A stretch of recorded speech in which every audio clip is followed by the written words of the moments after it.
монты түшкөндө конот.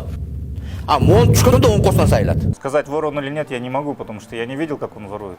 Бийлик үчүн шайтан менен дос болгондор менен иштеше албайм.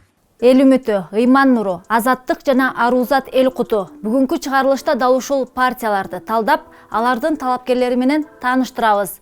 Кайсы партияга жаштар топтолгон, кайсы партияда айымдар арбын, ал эми кимиси диний багытка басым жасаганын бүгүнкү эфирде айтып беребиз. Кыскасы бизден алыстабаңыздар. Сиздер менен мен Наргиз Айсекова, салам.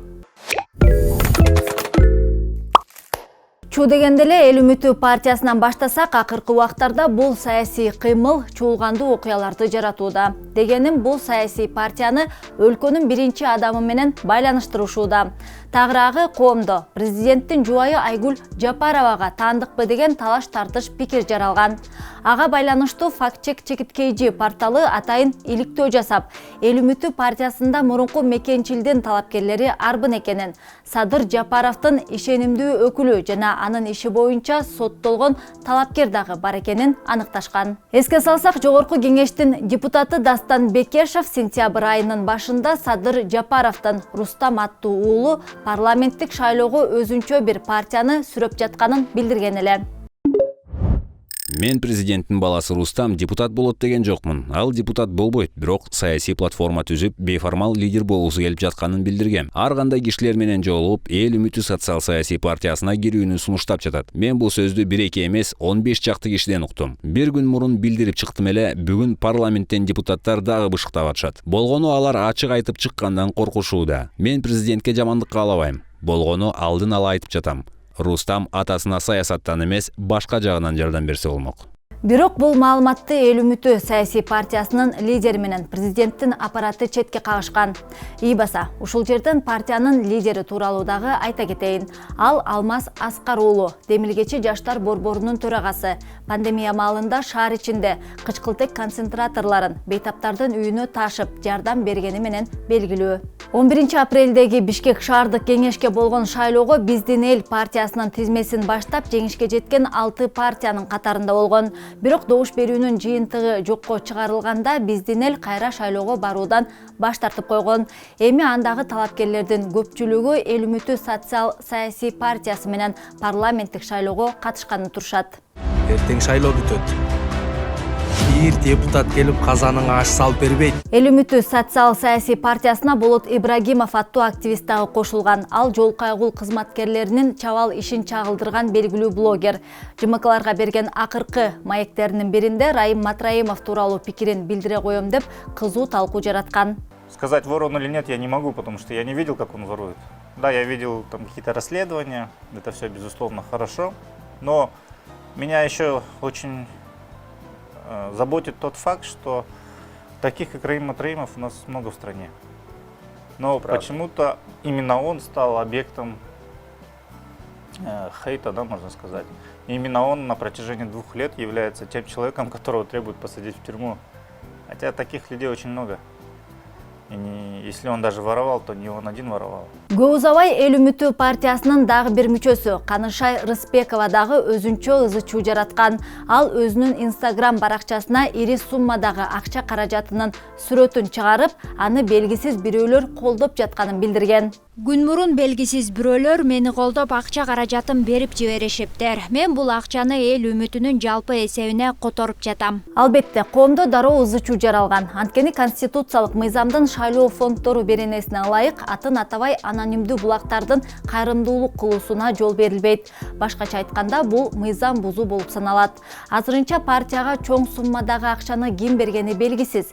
Бирок Канышай Рыспекова акча каражаты кайдан келгенин түшүндүрүүгө аракет кылган. Өткөн жумада мага мен тааныган, бирок өзүнүн атын атагысы келбеген мен жакшы тааныган байке 500 000 сом мага акчалай жардам көрсөткөн. Бирок ал акчаны мен мыйзам негизинде алуу туура эмес болгондуктан мен кайра эле ошол 500 000ди кайра кайтарып берип, өзүм ушул күнгө чейин чогултуп келген 420 000 сом Кудай буйруса үй алайын деп пландап жаткан. Мына ушул үйдүн акчасын азыркы учурда биздин команда чындыгында финансылык жактан кыйналып жатат. Эске салсак, Канышай Рыспекова телеканалдарда таңкы көңүл ачуучу программаларды алып барганы менен белгилүү. партиянын тизмегинде Тянь-Шаньды сактоо экологиялык кыймылынын лидери катары көрсөтүлгөн. Эл үмүтүнүн тизмегинде Алибек Ташматов аттуудагы спортсмен жигит бар. 2021 жылы январь айында өткөн президенттик шайлоодо Садыр Жапаровдун ишенимдүү өкүлү болчу. Биз барбасак, силерге эле кыйын болот. Азыркы мыйзам менен эч нерсе кыла албайсыңар. Коалицияны ким менен түзөсүңөр? Эл үмүтү партиясындагы дагы бир кызыктуу талапкер Данияр Бөлтүрүков. Тагыраагы анын фамилиясы сизди кызыктырган жокпу? ЖМКлар Данияр Бөлтүрүков Кумтөр-Голд компаниясынын тышкы башкаруучусу Теңиз Бөлтүрүктүн иниси деп жазып чыгышты. ЖМКлардын маалыматына караганда Теңиз Бөлтүрүктүн агасы Өмүрбек Бөлтүрүков 6 ирет президенттик шайлоого катышуу ниетин билдиргени менен талапкер катары катталган эмес. Данияр Бөлтүрүков Өмүрбек Бөлтүрүковдун уулу. Буга чейин жарандык активист катары 8 марттагы аялдардын укугу боюнча парадка каршы чыккан.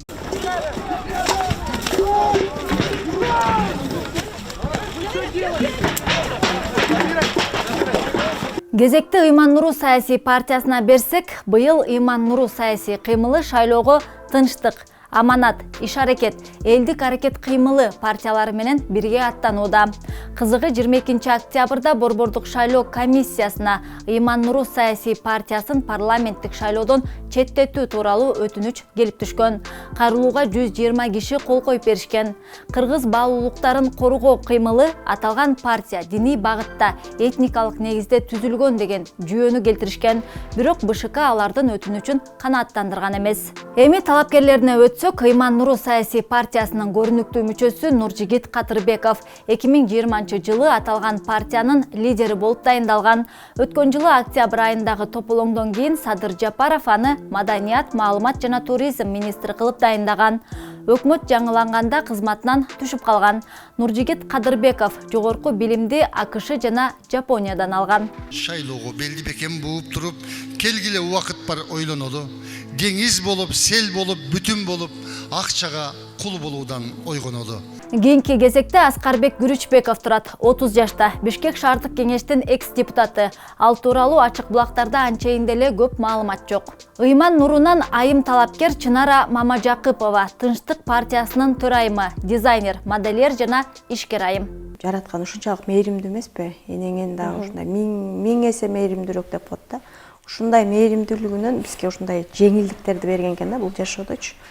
Анан бул Рамазан айында орозо тутпай, жакшы иштерди жасабай, же болбосо жана башка айлар менен окшоштуруп эле ошондой эле жашоосун өткөзгөн адамдарга мен ушунчалык таң калам. Кийинки талапкер айым Динара Ашимова, адвокат, Жалал Абад, Ош, Чүй, Бишкекте бир нече жылдар бою прокурор болуп иштеп, кийин жеке юридикалык компанияга адвокат болуп кеткен. Ыйман Нуру партиясынан аттанып жаткан дагы бир талапкер Султанбай Айжигитов, учурда пенсионер, Баткен облусунун мурунку губернатору. Октябрь окуясынан кийин телеканалдардын бирине Садыр Жапаровдун тарапташтары көп нерсеге даяр деген билдирүү жасаган. Оказалось, что сторонники Джапарова, они готовы за него на все. То есть вот эту решительность они все вот показали. И со всех сторон, в общем-то, Садыр Нурходжоевич, он уже лет 10, наверное, отошел просто от государственных дел. Возможно, он просто не понимает, какое хозяйство он сейчас принял. Эске салсак, бир жыл мурун ийгиликсиз өткөн парламенттик шайлоо алдында Ыйман Нуру партиясынын саясий кеңеши уюмдун жетекчилиги кысымга кабылганын жарыялаган. Анда шайлоого катышуудан баш тартууга мажбурлаш үчүн бул партиянын жетекчилигине басым жасалып жатканы айтылган. Ал малда ЖМКлар Ыйман Нуру партиясы, мекеним Кыргызстан партиясы тарабынан ыдык көргөнүн жазып чыгышкан. Бүгүнкү чыгарылышта Азаттык партиясындагы талдап өтсөк, 10 октябрда курултайын өткөрүп, тизмегин такташты. Алардын алдыңкы катарында экс-спикерлер абдан көп. Жогорку кеңештин мурунку 3 төрагасы отурушат. Анда эмесе тизмектин башынан баштасак, партиянын лидери Исмаил Исаков. Шайлагын деп келишет, шайлагын деп 5 жыл уктап ойгонгон талапкерлер биздин жерде колдогон ушуну деп баягы эле чуркаган саяпкерлер. Исмаил Исаков генерал, жогорку кеңештин экс депутаты, коргоо министри, коопсуздук кеңешинин катчысы болууга дагы жетишкен. 2010 жылы январь айында соттолуп генерал лейтенант деген намынан ажыратылган. Апрель революциясынан кийин түрмөдөн бошотулуп генералдык намына кайрадан ээ болгон. Жогорку кеңештин 5-чакырылышында депутат болгон. Эске салсак, ушул жылдын сентябрь айында бир катар маданият кызматкерлери Садыр Жапаровго томолок кат жолдошуп, анда айрым саясатчылар бийликти күч менен басып алууга чакырык таштап жатышат деген кайрылуу жасашкан. Дал ошол катта Исмаил Исаковдун дагы аты аталган болчу. Ички иштер министрлигине күбө катары сурак берип чыкканын Исмаил Исаков өзү дагы тастыктаган эле. Алдыдагы шайлоолорго байланыштуу болушу мүмкүнбү? Баары мүмкүн. Баары мүмкүн. Баары мүмкүн. Шайлоолорго коркутуп, бартырбай, же болбосо бул командага кирбегиле деген аракеттер болушу керек.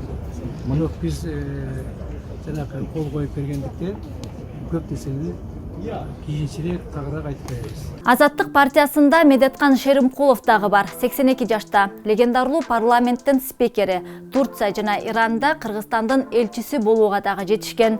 Улуу журт партиясынын мүчөсү болчу. Бирок парламенттик шайлоого барыш үчүн Азаттык партиясына өтүптүр. Жогорку кеңештин дагы бир экс-спикери Ишенбай Кадырбеков Азаттык партиясынын дагы катарында жүрөт. Дегеним, ал жакында эле социал-демократтар партиясынын катарында турду эле көз ачып жумганча Азаттыкта пайда болду. Бул саясатчыны өткөн жумада социал-демократ катары тааныштырганбыз. Андыктан улам эле жарнамалай берүүнүн кажети жок. Балким кийинки жумада дагы башка партиянын катарынан чыгып калат, ким билет. Жогорку кеңештин дагы бир спикери Ахматбек Келдибеков Азаттык партиясынын катарында жүрөт. Эске салсак, ал убагында коррупцияга шектелип кызматынан кол жууган. Анда Ахматбек Келдибековдун жубайы журналисттерди тизелетем деп коркуткан видеосу коомго кеңири тараган. Байлык, андай байлыкты биз заработали, а то, что написали, ярымыдан көбү жок. Мен обязательно соттон барыңары көрсөтөмүн. Я поставлю на колени всех, кто вот это меня моего мужа вот так.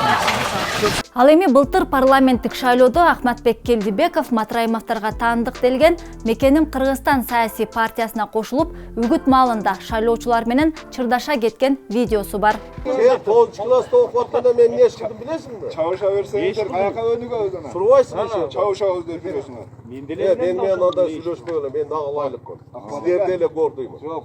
Чабыша десеңиз мисалы. Мен Текебаев, кандай ойлойт ана? Мен Атамбаев. Чабышмай жок, мындай айтсаңыз. Жок, мен Текебаев менен Атамбаев менен чабышып жүрдүм деп айтып атам. Каякта жүрдүңүз? Депутат болом дегендер чабышам деп. Ого чейинчи. Мен үкөм нормально сүйлөш, дагы жол кайталайт. Эске салсак, бийликти күч менен басып алуу беренеси боюнча Исмаил Исаков менен бирге Ахматбек Келдибеков дагы сентябрь айында сурак берип чыккан. Ойго кирбеген сөздөрдү ошол обращение негизинде суракты бердик. Бул ким фальсификация кылса, ошону ким жасаган болсо, ал жоопко тартылыш. Бактыбек Калмаматов жогорку кеңештин экс-депутаты, Азаттык партиясынын тизмесинде, мурун Атамекен партиясынын катарында болчу. Өткөн парламенттик шайлоодо Сооронбай Жээнбековдун бийлигин катуу сындап чыккан. Октябрь окуясынан кийин президенттик шайлоого катышуу аракетин көргөн. Учурда Садыр Жапаровдун бийлигин сындап келет. Садыр Жапаровдун рейтинги монтип эмес. Монтип түшүп келет. Монтип түшкөндө конот. А монтип түшкөндө оң косуна сайлат. Баса жакынкы күндөрү эле Борбордук шайлоо комиссиясы Азаттык партиясынын катарынан Мунарбек Сайпидиновду чийип салды. Ал Райымбек Матраимовдун өкүл баласы, Кара Суу районунун Савай айыл өкмөтүнүн мурунку башчысы болчу. Кышында кылмыш беренеси боюнча кармалып, бирок 1 миллион сомдон ашуун каражат төлөп бергенден кийин эркиндикке кое берилген. Парламенттик шайлоого катышып жаткан партиялардын арасында Арузат эл куту деген аталыштагы саясий кыймыл дагы бар. Өтө кызыктуу партия десек дагы болот. Адатта саясий партияларда ар бир 4-чү орунду айымдар ээлеп, тизмектин басымдуу бөлүгүн мырзалар түзсө, бул партияда тескерисинче талапкерлердин көбүнчөсү айымдар, ар бир 4-чү орунда мырзалар турат. Партиянын катарында көрүнүктүү саясатчылар көзгө урунбайт. Жогорку окуу жайлар менен орто мектептердин мугалимдери көп кездешет. Бийлик үчүн шайтан менен дос болгондор менен иштеше албайм. Алсак Бекова Алмакан 65 жашта, Арузат Эл Куту партиясынын төрайымы. Махмудова Наргиза 39 жашта, жогорку окуу жайынын мугалими. Жусупова Нурзада 42 жашта, банк кызматкери. Токтогазиев Темирбек 64 жашта, Манас жаңырыгы телерадио компаниясынын директору. Салиева Нургүл 39 жашта, жогорку окуу жайынын мугалими. Өмүрзакова Турсунай 63 жашта, Улуттук академиянын түштүк филиалында директор. Эл үмүтү, Ыйман Нуру, Азаттык, Арузат Эл Куту бүгүнкү чыгарылышка батыра алган партиялар мына ушулар болду. Шайлоого чейин дагы башка саясий партиялардын талапкерлери менен тааныштырганды уланта бермекчибиз. Андыктан биздин каналга катталып, лайк басып, видео менен бөлүшүп туруңуздар. Кийинки чыгарылышта кайсы партиялар тууралуу маалымат алгыңар келсе, жообун комментарийге калтырып коюңуз. Сиздер менен мен Наргиза Асекова болдум. Көрүшкөнчө.